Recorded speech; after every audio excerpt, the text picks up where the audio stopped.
Scholarship ni Medeth. Paano na? Magandang araw po sa inyong lahat at naway palagi kayong nasa mabuting kalagayan. Marami daw ang nagtanong sa comment section kung hindi ba daw naapektuhan ang scholarship niya.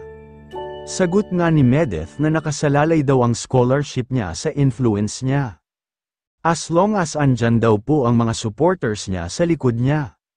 Maraming nagmamahal daw sa kanya at sumusuporta, andyan daw ang scholarship niya.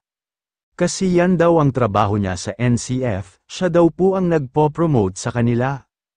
Kaya daw nung andami na daw issues patungkol sa kanya sa Kalingap. Nadidrag na daw ang pangalan niya ay minabuti na niyang umalis. Kasi daw po pinuprotektahan niya ang image niya, kasi kung masira daw ang image niya. Pag nawala daw ang good image niya sa social media ay mawalan daw siya ng scholarship. Dun po daw nakasalalay ang scholarship niya, habang tumataas daw ang community niya.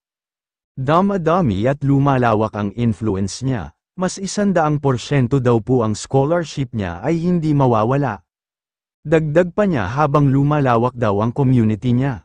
Ang image niya sa social media ay marami daw po siyang may inspire ay maa-achieve niya daw po ang purpose ng kanyang buhay.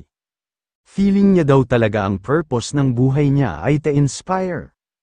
Sa mga kabataan na katulad daw niya, mga young generation na mag-focus sa future, tapusin ang pag-aaral, na huwag sayangin ang panahon at ang opportunity na makapag-aral, kasi hindi lahat ay may kakayanan na makapag-aral, ang iba walang pera, halos lahat na ng trabahong part-time ay pinasok na para lang makapag-aral, kaya habang may pagkakataon na ang magulang ay nagsusumikap na paaralin ka, suklian mo at pagbutihin mo ang pag-aaral.